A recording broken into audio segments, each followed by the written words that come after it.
Good evening students, कैसे हैं आप लोग। आशा अच्छे होंगे और आप लोगों की पढ़ाई अच्छी चल रही होगी। आप सब लोगों का एक बार फिर आपके अपने ऑनलाइन प्लेटफॉर्म प्रयाग एकेडमी में बहुत बहुत स्वागत है।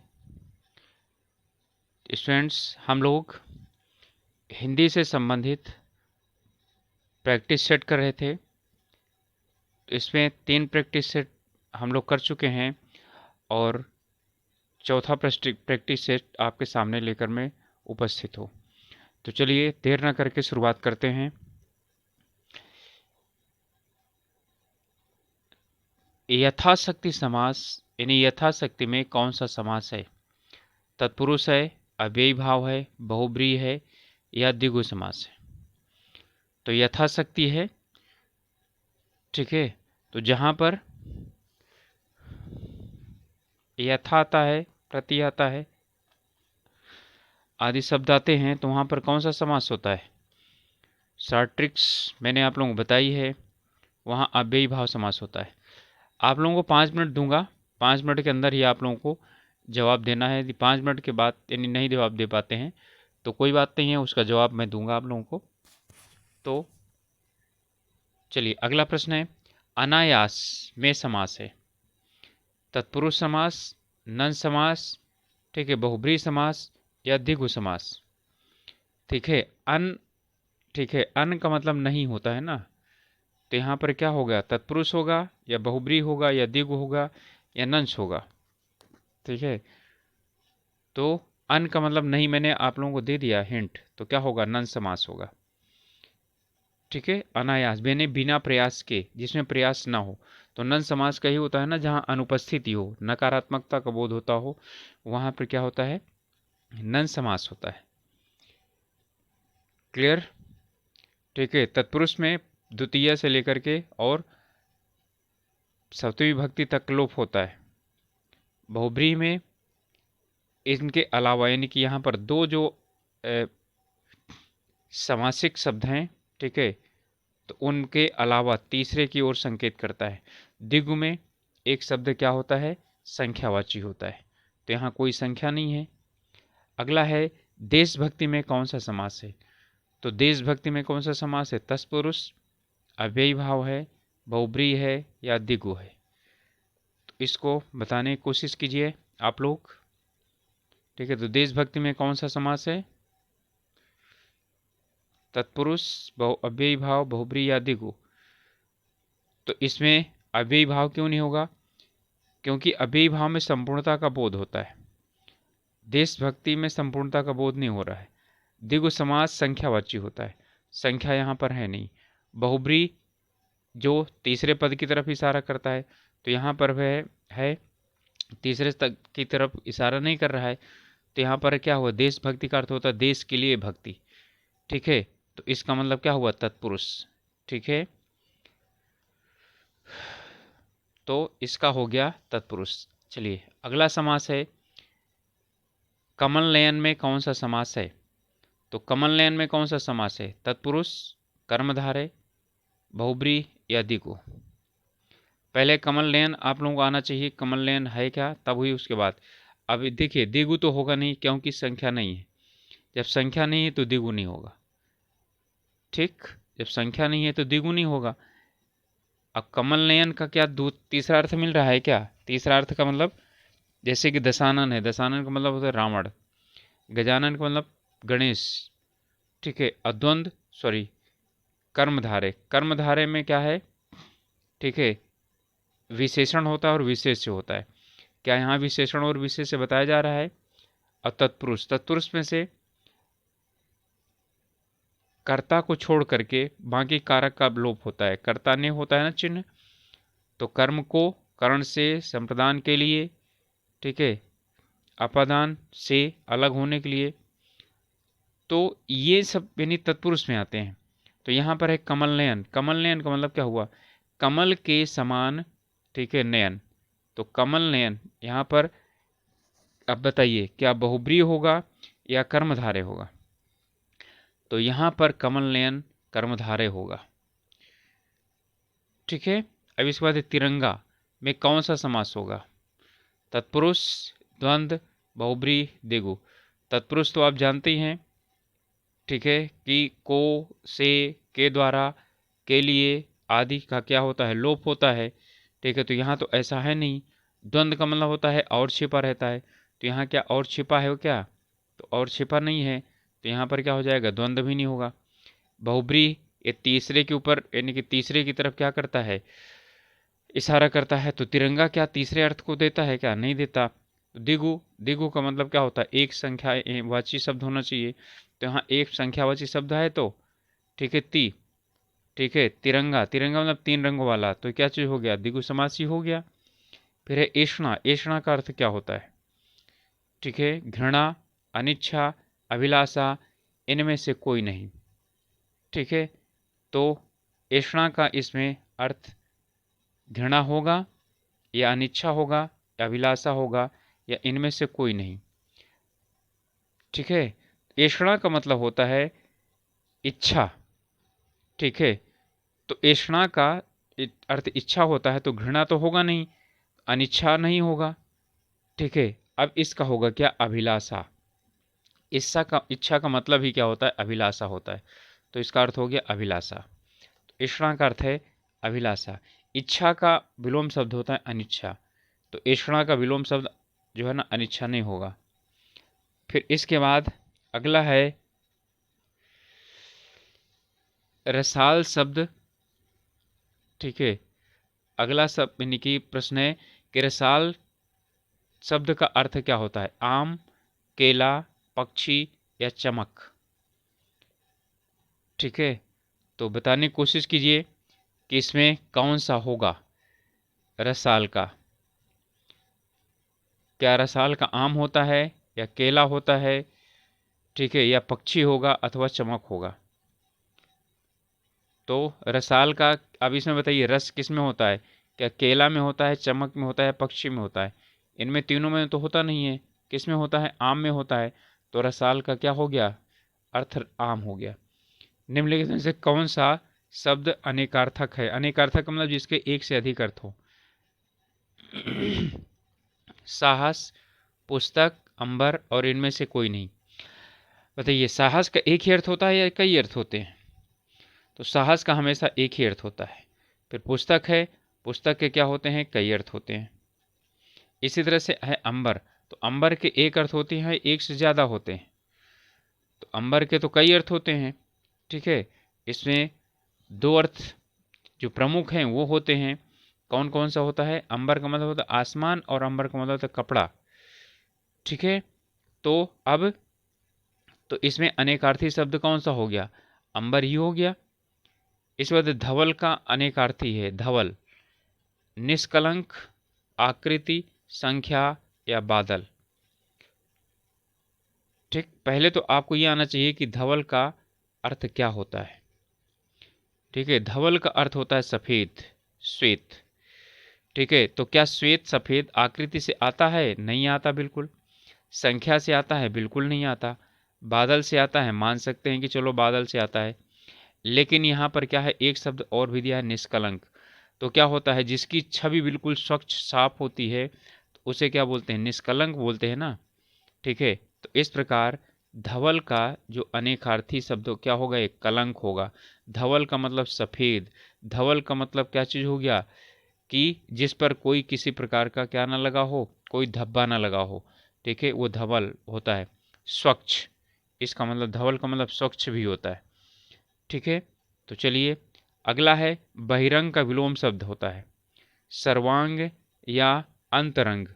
चलिए इन्हीं दोनों से बता दीजिए, वैसे तो इसके और भी हैं। ठीक है, तो बहिरंग का अर्थ क्या होता है, बहिरंग का अर्थ होता है बाहर का। ठीक है, तो इसका सर्वांग तो होगा नहीं, संपूर्ण होता है। अंतरंग मतलब अंतर का, अंदर का। अंतरंग मित्र होता है ना, जो बहुत ही क्या होता है, खास होता है, वो अंतरंग होता है। बहिरंग का मतलब बाहर का, तो इसका उत्तर हो गया अंतरंग। अगला प्रश्न है उक्त शब्द का विलोम क्या होगा, उक्त, अनुक्त, उपयुक्त, अनुपयुक्त या उपर्युक्त।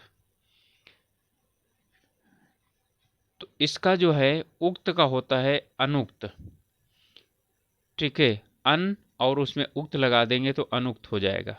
तो उक्त का मतलब ऊपर कहा गया, ठीक है। तो उपर्युक्त यानी कि तो उसका होता है उपर्युक्त, तो इसका सीधा सीधा अर्थ है, ठीक है। और उपयुक्त का अनुपयुक्त, ये विलोम शब्द होता है, ठीक है। तो ये तो दोनों एक दूसरे के अपना विलोम शब्द है, उपयुक्त अनुपयुक्त।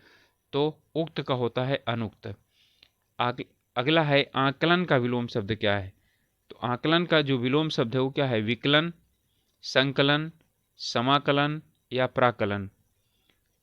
तो क्या होगा इसका, आकलन। आकलन का मतलब होता क्या चीज़ है, किसी को आंकना, ठीक है, यानी कि गणना करना या महत्व समझना। तो ये विकलन, संकलन, समाकलन या प्राकलन। तो इसका क्या हो जाएगा, आकलन का मतलब होता है आंकना, ठीक है, और विकलन का मतलब होता है क्या, ठीक है, नाकना। इसके बाद है 13वां प्रश्न है, गणेश, श्री गणेश का विलोम शब्द क्या होता है। श्री गणेश, इति, इति श्री, ये अथ या इत्यालम। तो आप बताइए, इति होगा, अथ होगा या इतिश्री होगा या इत्यालम होगा। बहुत अच्छा प्रश्न है। श्री गणेश का विलोम शब्द क्या होगा। इति का अथ होता है और अथ का इति। अथ का मतलब शुरुआत, इति का मतलब क्या हुआ, यानी समाप्त। और श्री गणेश का भी मतलब होता है प्रारंभ करना। बोलते हैं ना श्री गणेश कीजिए, तो श्री गणेश का मतलब क्या हुआ, प्रारंभ करना। तो इतिश्री होता है, ठीक है। श्री गणेश का जो विलोम शब्द होता है वो इतिश्री होता है। इतिश्री का मतलब होता है इतना था, पूर्ण हो गया। फिर है व्यास का विलोम शब्द क्या है। तो व्यास का विलोम शब्द समास है, संक्षेप है, लघु है या संश्लेषण है, ठीक है। तो बताएं इसका क्या होगा। व्यास का समास होगा, संक्षेपण होगा, लघु होगा या, ठीक है, संश्लेषण होगा। तो संक्षेप का होता है विस्तार, लघु का होता है विस्तृत, संश्लेषण का होता है विश्लेषण। अब बचा क्या, समास। तो समास का विग्रह नहीं होता, समास का क्या होता है, व्यास। समास का मतलब छोटा करना और व्यास का मतलब क्या होगा, विस्तार करना, ठीक है, बड़ा करना। इसके बाद है उन्मूलन का विलोम शब्द क्या होगा। उत्थान, उत्कर्ष, रोपण या अवनति, ठीक है। उन्मूलन, उन्मूलन का मतलब होता है समाप्त करना, ठीक है। तो समाप्त करना का मतलब नष्ट कर देना। तो क्या उत्थान होगा क्या, या उत्कर्ष होगा, या रोपण होगा, या अवनति होगी, ठीक है। तो बताइए इसका विलोम शब्द क्या होगा। तो जो उन्मूलन का विलोम शब्द है, उत्थान नहीं होगा, उत्थान का पतन होता है। उत्कर्ष का अपकर्ष होता है, उन्नति का अवनति होता है। अब इसके बाद है रोपण। रोपण का मतलब होता है प्रतिस्थापित करना और उन्मूलन का होता है क्या, नष्ट करना।